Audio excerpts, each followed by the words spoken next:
मैं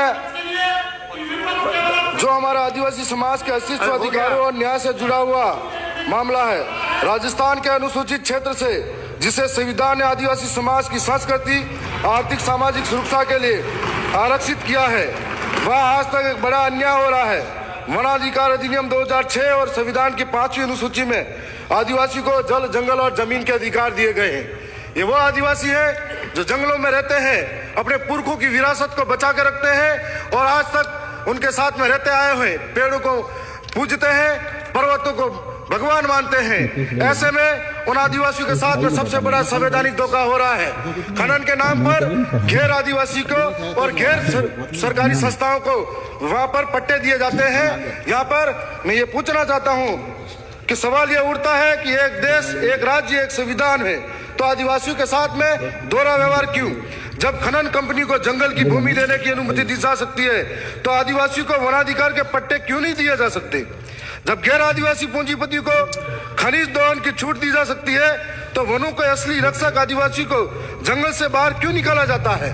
मैं ये कहना चाहूंगा कि हाल ही में कई ऐसी कंपनियां हैं जिनको, जैसे अडानी ग्रुप के नाम पर जो सोने की खाने निकली जाएगी, मेरे विधानसभा के अंदर राटेड़ी, डगोचा, अमलुआ ऐसे गांव हैं जहां पर सोने की खान के नाम पर अवाप्त करने की बात चल रही है। दूसरी ओर बांसवाड़ा के अंदर पावर प्लांट के नाम पर जमीन छीनने की बात की जा रही है। आखिर हमारे आदिवासियों के साथ में ऐसा द्वेषतापूर्ण अन्याय क्यों? एक पेड़ मां के नाम, दूसरी ओर आदिवासियों के जंगल अडानी वेदांता ग्रुप के नाम।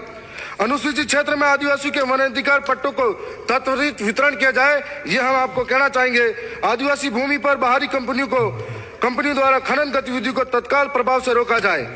मैं साथ साथ में यह भी कहना चाहूंगा, राजस्थान में आदिवासी क्षेत्रों में जंगल सदियों से वहां निवास करने वाले आदिवासी आजीविका चलाते हैं। उनकी संस्कृति, परंपराओं और अभिरंग है, परंतु वन भूमि के प्रशासनिक नियंत्रण और बाहरी दखलंदाजी के कारण यह जंगल धीरे धीरे कमजोर होते जा रहे हैं। मैं यहाँ सरकार से कहना चाहूंगा कि आप ये जंगल जो वन समितियां हैं, सीधे उनके द्वारा संचालित हो और वन समिति को दिया जाए।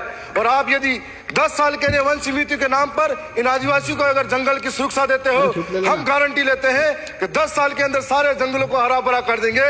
और 10 साल में यदि हरा भरा नहीं होता है तो आप ये जंगल वापस ले लीजिए, यह आपको कहना चाह रहे हैं। मैं ये भी कहना चाहूंगा कि आदिवासी समुदायों को आर्थिक रूप से आत्मनिर्भर बनाने, जलवायु परिवर्तन से लड़ने और जैव विविधता संरक्षण को प्रोत्साहित करने में सहायक होगा। साथ ही इनसे वन संसाधनों के अवैध दोहन और अतिक्रमण पर भी प्रभावी नियंत्रण होगा। मैं साथ साथ में एक और महत्वपूर्ण जरूरी बात करना चाहूंगा कि हमारे एक महत्वपूर्ण आस्था से जुड़ी हुई मांग को उठाना चाहता हूं। यह मांग केवल भूमि से जुड़ी नहीं है, बल्कि हमारे आदिवासी समुदाय की सांस्कृतिक पहचान, परंपराओं और आध्यात्मिक आस्थाओं से जुड़ी हुई है। मैं ये कहना चाहूंगा कि आदिवासी क्षेत्र में आदिवासियों का सबसे बड़ा पवित्र स्थल बैंड टापू है, जहां हजारों साल से आदिवासी समुदाय के लोग माघ पूर्णिमा को अपने पूर्वजों की अस्थियां विसर्जन करने आते हैं। साथ साथ में फूल पदाने, बाल, नाखून, हड्डी, राख विसर्जन करने आते हैं। वहां पर आदिवासियों के नाम पर सब कुछ नहीं है, वहां पर अन्य लोगों के नाम पर जमीनें दी जाती है, जमीनें अलर्ट कर दी जाती हैं। तो आदिवासी आस्था के साथ में बड़ा गहरी चोट है। और मैं ये कहना चाहूंगा कि हमारी इस सदन के माध्यम से मांग है कि जो हमारा आस्था का केंद्र है बैंड टापू, इसमें 80% जमीन आदिवासी को प्रकृति पूजा स्थल विकसित करने के नाम पर दी जाए। यह भी कहना चाहूंगा कि इस भूमि पर आदिवासियों की धार्मिक मान्यता के अनुसार सांस्कृतिक केंद्र, पूजा स्थल, पारंपरिक वन संरक्षण क्षेत्र और सामाजिक अनुष्ठानों के लिए स्थान विकसित किया जाए। गैर आदिवासी को बैंड टापू में दी गई भूमि को पुनः समीक्षा की जाए और यदि कोई भूमि अतिक्रमण में पाई जाती है तो उसे मुक्ति कराकर आदिवासी समाज को सौंपा जाए।